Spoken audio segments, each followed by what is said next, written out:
And welcome back to our Celebrating Pride podcast.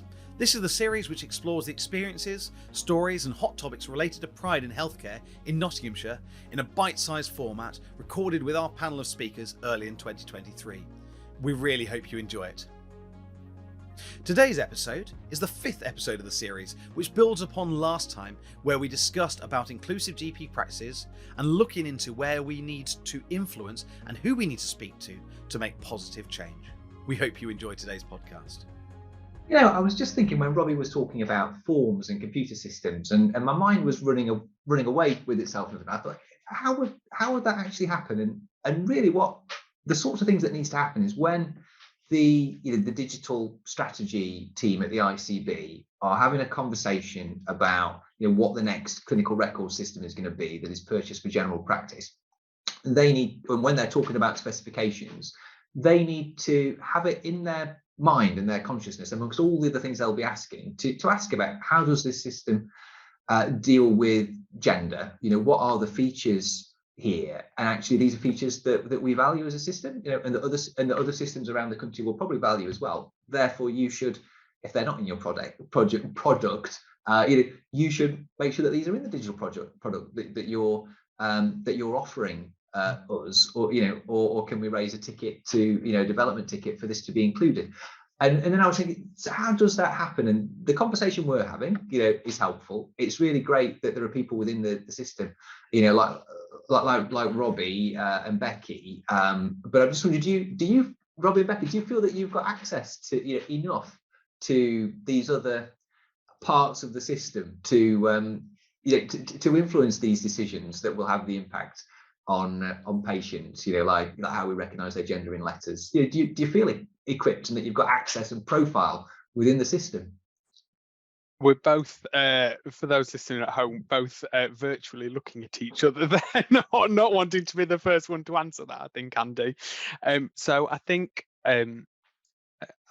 for me, and me and Beckie, because our jobs are similar but very different, I think it's worth saying that I'm inward looking into the ICB, whereas Beckie is outward looking into the ICS as a system.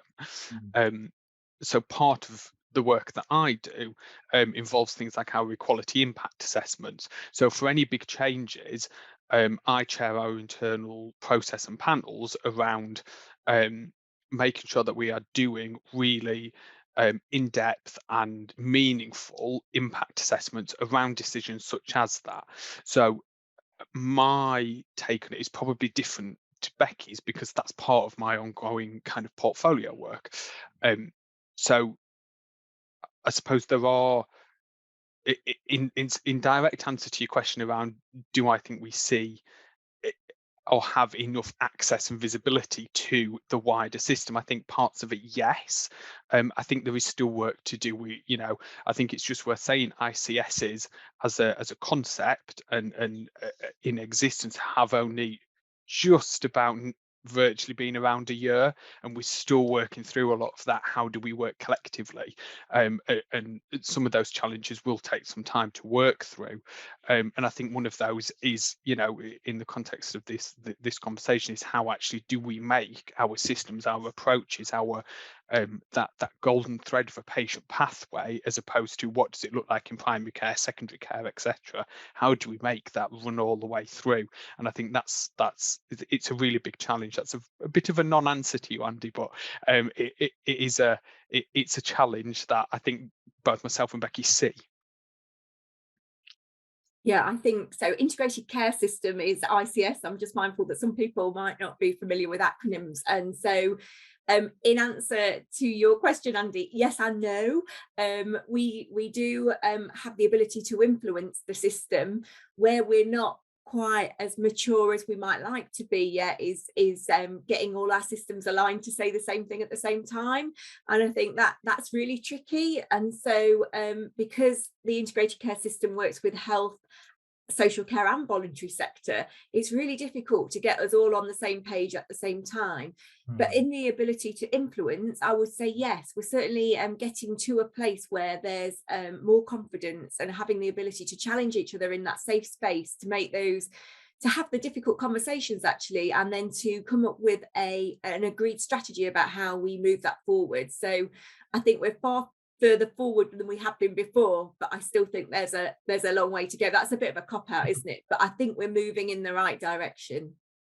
I think the thing that's reassuring to me as a clinician, I mean, as I mentioned earlier, sort of as a jobbing clinician, but as somebody that sort of delivers care and sort of works within the system that is not so Nottinghamshire, the fact that there is this kind of high level focus discussion, both inwardly and outwardly focused, sort of like company culture, but also how we appear to the public as large, I think is enormously forward thinking. The fact that we're making forward progress means that there is a destination. The destination seems, at least, you know, in its intention, very, very noble and very good. I think, as we sort of alluded to, it remains to be seen what actually happens from that, and how much buy-in we get from, if you like, the jobbing clinicians and patients too. But I think we'll get there. I think the direction seems extremely sound and very encouraging. Errum.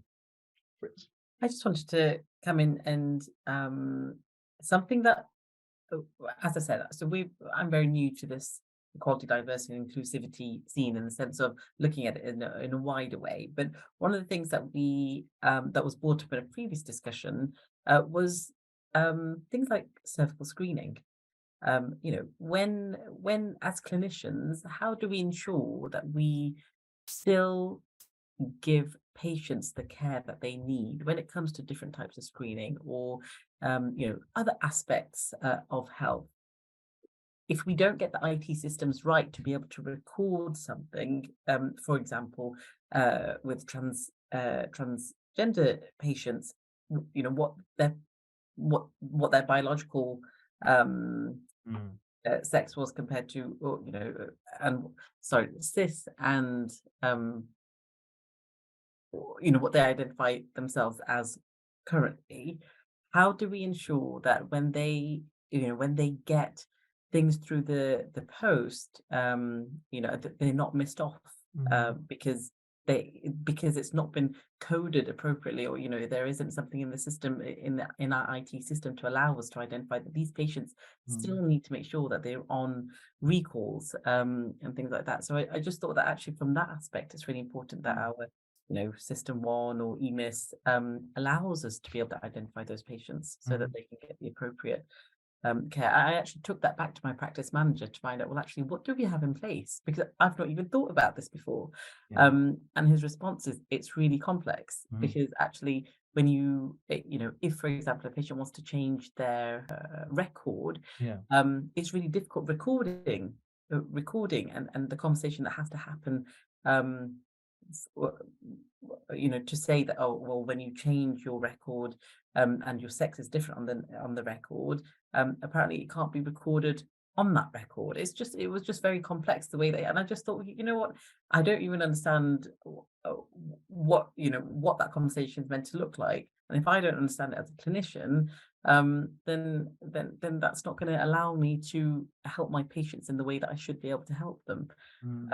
So yeah, I understand it is quite complex. Andy, perhaps you know better, and jump in if I get this incorrect. But when a patient changes those details within their NHS NHS number, they get a new NHS number, in fact, because gender is coded in to that. And then it's quite difficult actually to make sure that you're maintaining continuity of care, appropriate care. Those people with cervixes get cervical screening, those people with prostates get prostate checks, and all this sort of stuff appropriately, and turn up in searches. And so we're making sure we're providing, I suppose, the right care to people who need those screening programs, etc., etc. And Andy, hopefully I represented that okay, but please feel free to.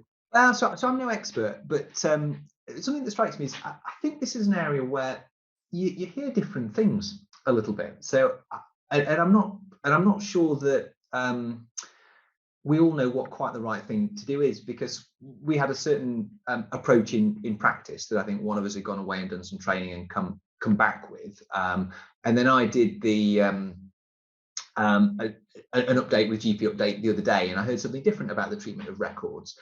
So I think there are different kind of versions of what we should do going around, and there may, I don't know if there's actually an established truth, on what we should be doing.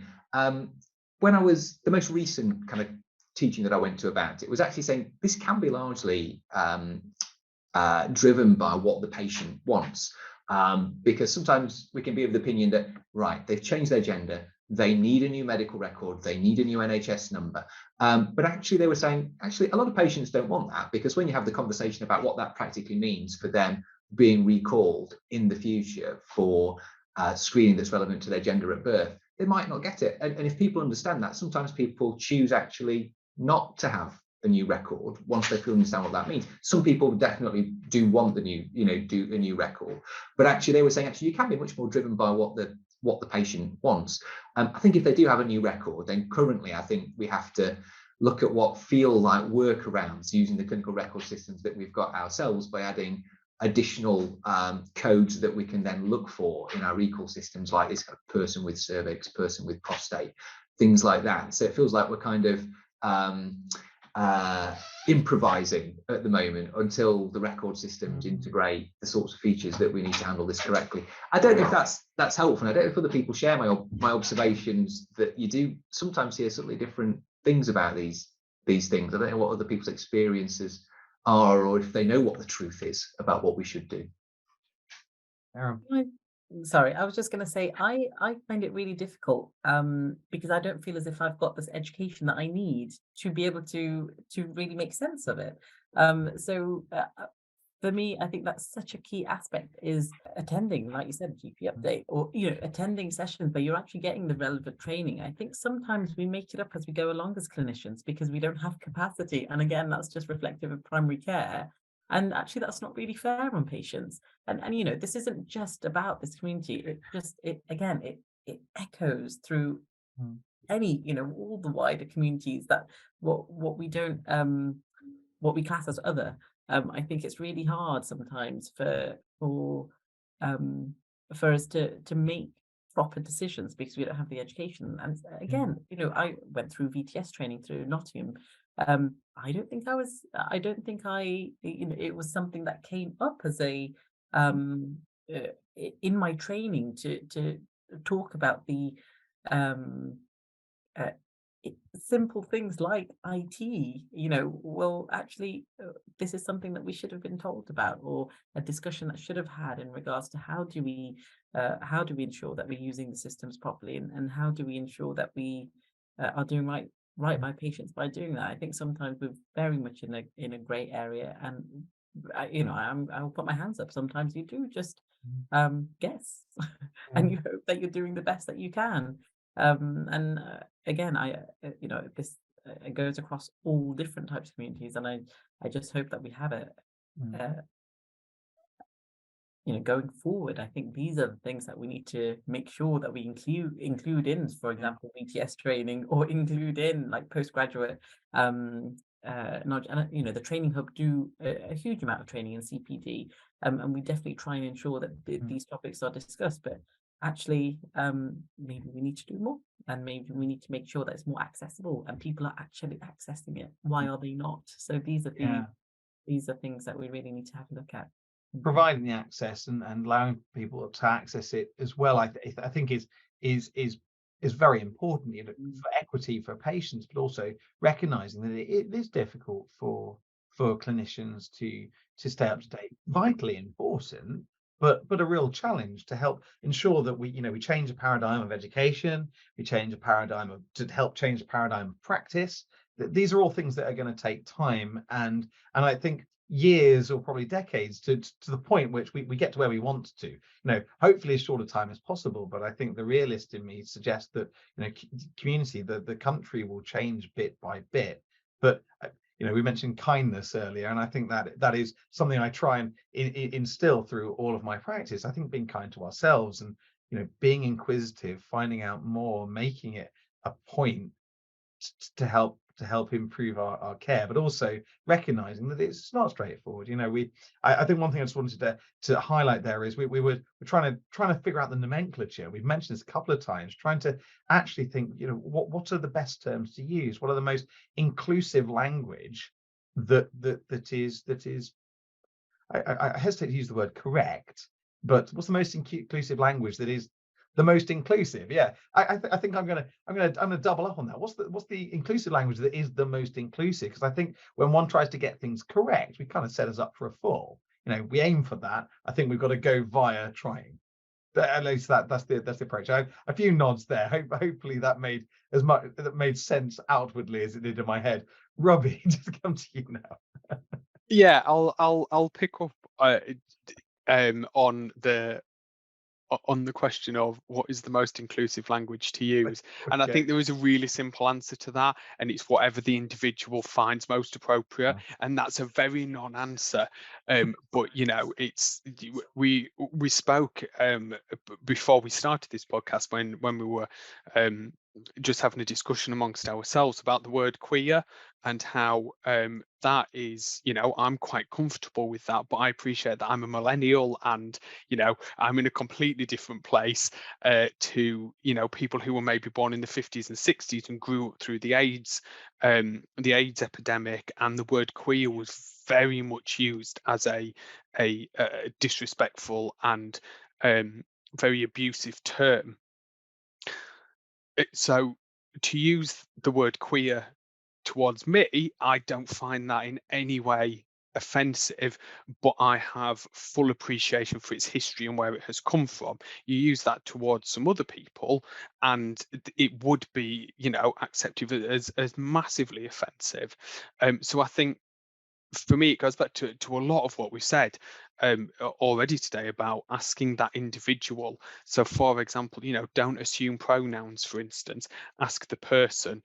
Don't assume if you know that the patient is a gay man, don't assume what they're going to look like or talk like or walk like or look like just because you have a preconceived kind of idea of what gay man looks like. And I think it's that element of asking and being open to listening and open to having your own biases about things sort of challenged by people, and kind of sort of understanding that really. So yeah, I think the really simple answer to what is the most inclusive language is whatever that person finds most inclusive. But that is such a non-answer when you look at a system around what do we call a new hospital? Is it the Women and Children's Hospital? But actually teenagers are young people and not children. And when we say women, are we just including cis women because we're talking about actually maternity services? And you suddenly get kind of into a space where it's really complex and challenging. And I think the really honest answer is you will never find a single word, phrase, term, etc. that absolutely everybody is going to be happy and content with. Well, I mean, that question about hospitals is an interesting one. I mean, what do you think the answer is there? Because it seems to me, just to sort of turn around what you said at the end there, that there probably isn't a one inclusive term for that. So No. How does one approach that? Does one, I suppose, look at I suppose his historical naming conventions, or does one try and keep it completely non-specific to anybody?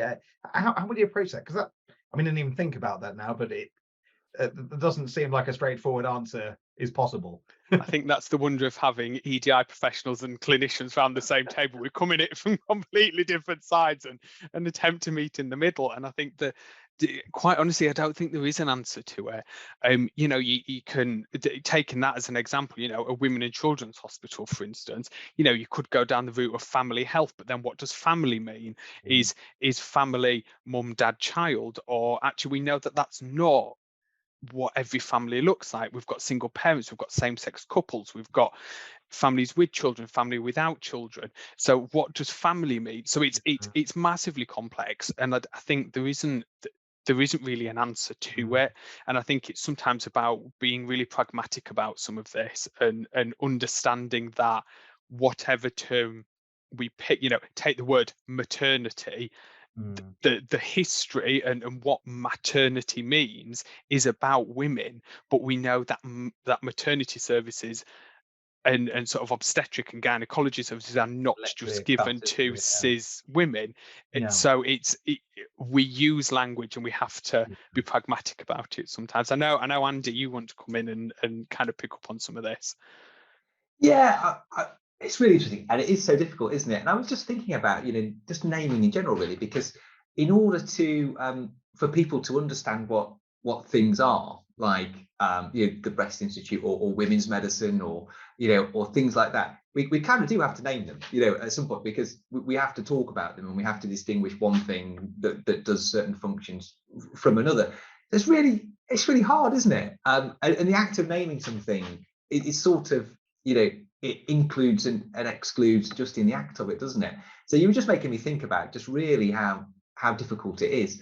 Part of me was thinking, I think you were talking about attitude, and I think that's a big part of this, really. Just having that kind, open, inquisitive attitude. And the flip side of that is also, I think everybody needs to be relaxed about names as well. Maybe I'm being controversial, here, but I think it all functions better if everyone involved, is relaxed and tries to get to the right place. But it's just difficult, isn't it? You have to name something, but you're worried that you'll offend. And I think we have to listen to people. But I think if the attitude is in the right place, hopefully people don't take offense because things are named in an exclusive way, because it's just so hard to get it right. I don't really know what I'm saying, apart from illustrating how difficult the whole thing is. But we've got to call things something at the end of the day. Completely agree. And I think you probably noticed earlier in the meeting, I really struggled at one point to say, actually, what is the right thing to say? Or, how do I?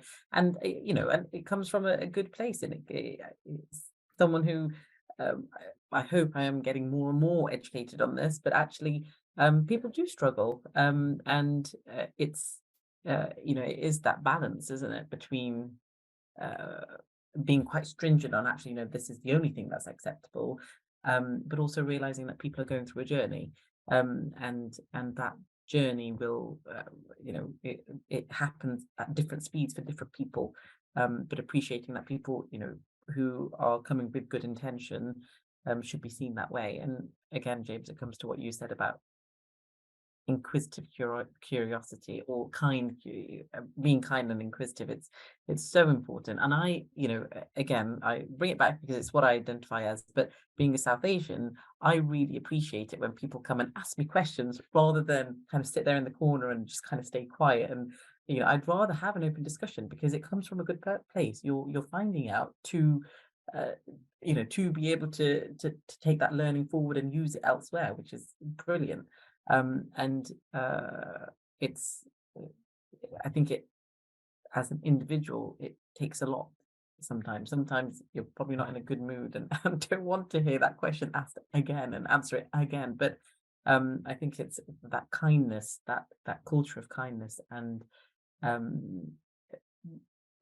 allowing people to learn from you, and also learning yourself on that journey is really important.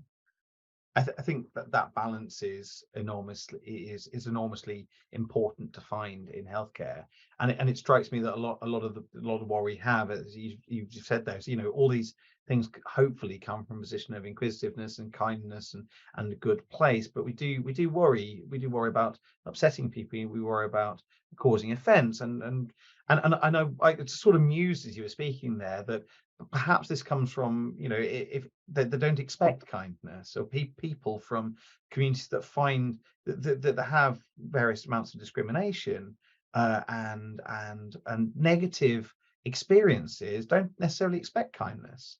I mean, you read lots of things about people's experiences at their their GP surgery. We think we hopefully be some of the pinnacle of like inclusiveness and come. It's part of what we do as GPs. We are inquisitive about people's lives, and hopefully so I just we didn't get to the quiz today, but I just pull this off. So the current percentage of trans people who felt they experienced poor understanding of trans healthcare by staff in general practice, 41%. That's very high to me. Yeah, that's quite a lot of people. Trying to help, bring that that number down in this case, bring the understanding up of that. It is a journey that I think we're all on, and one that's nice that we're pointed in the right way. We hope you enjoyed that really enlightening discussion about areas of positive change and support to provide in primary care. The next episode will explore how practice staff manage conditions such as mental health, which are at a higher risk in the LGBTQIA+ community. We hope you enjoyed today's episode, and we look forward to seeing you at the next one.